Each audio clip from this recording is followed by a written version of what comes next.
Bangladesh mobile সিম পরিষেবা প্রদানকারী বেশিরভাগ অপারেটরই বিদেশি মালিকানাধীন বা বিদেশি কোম্পানির সাথে অংশীদারিত্বের ভিত্তিতে পরিচালিত।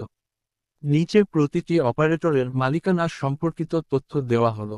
গ্রামীণফোন। গ্রামীণফোন মালিকানা। গ্রামীণফোন মূলত টেলিনর নরওয়ের একটি টেলিকম কোম্পানির একটি যৌথ উদ্যোগ। এছাড়াও গ্রামীণ টেলিকমের এখানে অংশীদারিত্ব রয়েছে। দেশ নরওয়ে। টেলিনর বাংলাদেশ। গ্রামীণ টেলিকম। রবি মালিকানা। Robi Axiata Bangladesh Axiata group Axiata group এর একটি সহযোগী প্রতিষ্ঠান। আজিয়াটা গ্রুপ মালয়েশিয়ার একটি বড় টেলিকম কোম্পানি। দেশ মালয়েশিয়া। আজিয়াটা। বাংলালিংক মালিকানা। বাংলালিংক ভিয়ন গ্রুপের ভ্যাল গ্রুপ মালিকানাধীন। দেশ নেদারল্যান্ড। Veon group.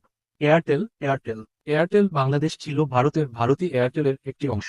2016 সালে এটি রবির সাথে একীভূত হয়ে যায়। দেশ ভারতী এয়ারটেল বর্তমানে রবি আজিয়াটা লিমিটেড এর অংশ। টেলিটক মালিকানা। টেলিটক বাংলাদেশ সরকারের সম্পূর্ণ মালিকানাধীন একটি প্রতিষ্ঠান। এটি বাংলাদেশের একমাত্র সরকারি মোবাইল অপারেটর। দেশ বাংলাদেশ। সিটিসেল ছিল একটি বাংলাদেশি মোবাইল অপারেটর, যা 2016 সালে বন্ধ হয়ে যায়।